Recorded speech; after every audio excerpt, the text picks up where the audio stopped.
Hello, everybody, and thank you for joining me. My name is Brigitte Gabrielle, and I wanted to share with you my story. I realized yesterday when I put a post about my background that many of my new followers and people who know me as a political commentator who's always commenting on political events and current events, that a lot of people have no idea about my background and why I am so passionate speaking the way I speak. But let me share with you my background, and you'll understand where this passion comes from, and why this week has been so difficult for me watching what's happening in the Middle East.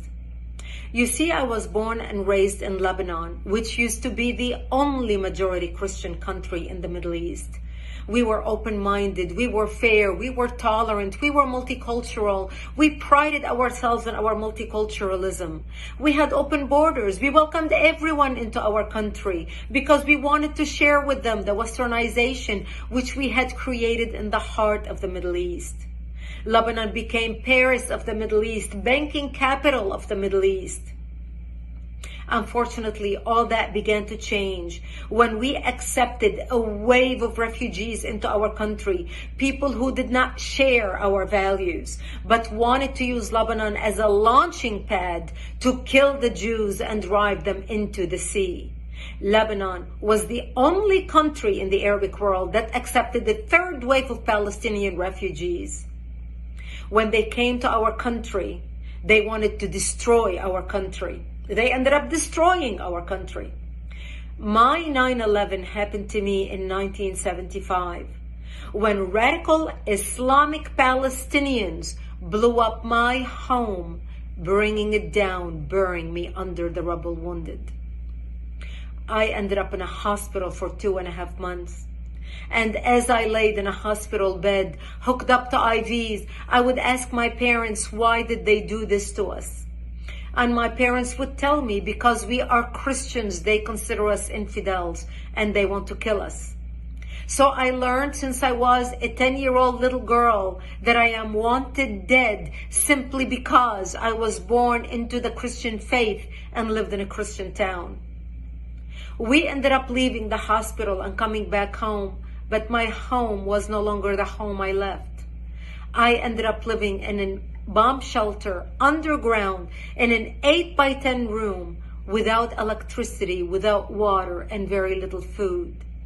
And that's where I lived for the next 7 years of my life, from the age of 10 till the age of 17, robbed of my youth. The Palestinian Islamists cut off all water supplies to our town, cut off electricity, cut off food. In order for us to go out and get some greenery, we would go out and dig out dandelions and different greenery that grew around our bomb shelter because it was the only salads we had to eat. To get some water, we would crawl into a nearby spring to get some water because we were surrounded by Islamic Palestinian snipers shooting at us. And every time we left our bomb shelter to the spring to get water, we would say our last goodbyes because we did not know if we're going to come back alive or dead just to get some water. This became my existence. I remember a few years into the war, in the beginning we thought it's going to be a couple weeks, and then everybody's going to see the massacres that the Palestinians are doing to the Christians in Lebanon, how they put their heads together with the Muslims in Lebanon and declare jihad on the Christians, the massacres of children, the slaughter, even the crucifixion of Christian men on crosses. One of the famous city massacres was in the city of the Moor in Lebanon, where they massacred the whole town. This barbarism, this Palestinian barbarism is not new. My father would say, all the Christian nations are going to wake up and see what's happening to Lebanon, to the Christians, and they're going to come save us. But nobody came and the world forgot about us. I remember 3 years after living in the bomb shelter, I was 13 years old, and one of our militia, one of our Christian friends stopped by. And he said to me, Brigitte, we heard a lot of chatter on the radio, and we believe tonight we are going to be slaughtered. And he said, if I don't see you tomorrow, I wish you a merciful death. and he left. And I remember at the age of 13, dressing in my Sunday best, my Easter dress, because I wanted to look pretty, because I knew that when they come to slaughter me, there would be no one to bury me, and I wanted to look pretty when I'm dead. And I remember my mother combing my long black hair as I sobbed, begging her, I don't want to die. I'm only 13 years old. Please do something. I don't want to die. And there was nothing my mother could say to me. And I remember sitting in the corner of our bomb shelter, and my father started reading from Psalms. I shall walk into the valley of death and fear no evil, for thou art with me. And my parents said to me, when they come to slaughter us tonight, we will create a distraction. You're an only child. You're a young child. We lived a long life. We will create a distraction, and you just run towards Israel. Run towards the Israeli border and don't look back. You see, we knew if we run to the Jews and beg for help, the Jews are not going to slaughter us, because we had more shared values with them than we had with the Muslims. Thank God I did not have to make that decision that night, because that's the night when Israel came in physically into Lebanon and established the security zone and kicked out the radical Islamic Palestinian element that surrounded our town. And Israel set up artillery bases in the hills surrounding our town.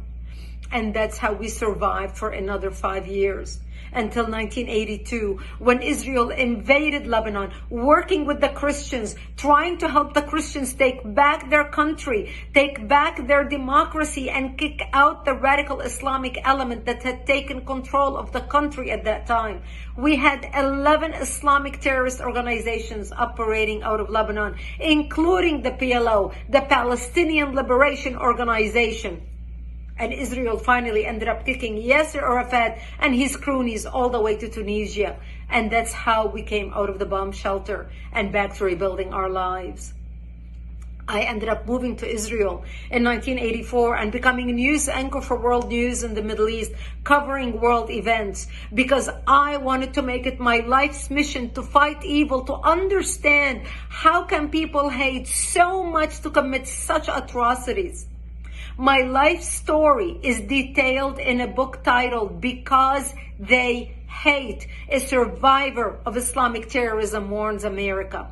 The book sold over 1 million copies. It came out in 2006. I encourage you to read it. I encourage you to order it so you can understand why I fight terrorism, why I speak with such passion and conviction. People who watch me debate people and fight people and care less about the labels people throw at me. They call me radical. They call me a hater. I don't hate anybody. I pray for the Middle East. Today I'm praying for the Jews, for the Palestinians, for the Lebanese, for the innocent people who are dying or who are going to die because of the work of Hamas, because of the work of Hezbollah, because of the work of Iran, because of the crazy radicals who want to kill, who want to create mayhem on the world. We must stand up against barbarism. Barbarism done in the name of any people, of any religion, is not acceptable. Barbarism is when you shoot babies in their cribs. Barbarism is when you decapitate babies. Barbarism is when you rape women and kill them. Barbarism is when you kidnap old grandmas and you kidnap children and you put them in cages with the sole purpose of torturing them and killing them. This is barbarism, unacceptable under any name, from any people, from any religion. That's why the good people need to stand up against terrorism, against Islamic terrorism. Because what starts in the Middle East doesn't end in the Middle East. What starts in Israel doesn't end in Israel. This is a war against between barbarism and civilization. This is a war between democracy and dictatorship. This is a war between goodness and evil. We either win or they win. We need to fight to win. We need to stand up with Israel to win. This is our fight and we must win it.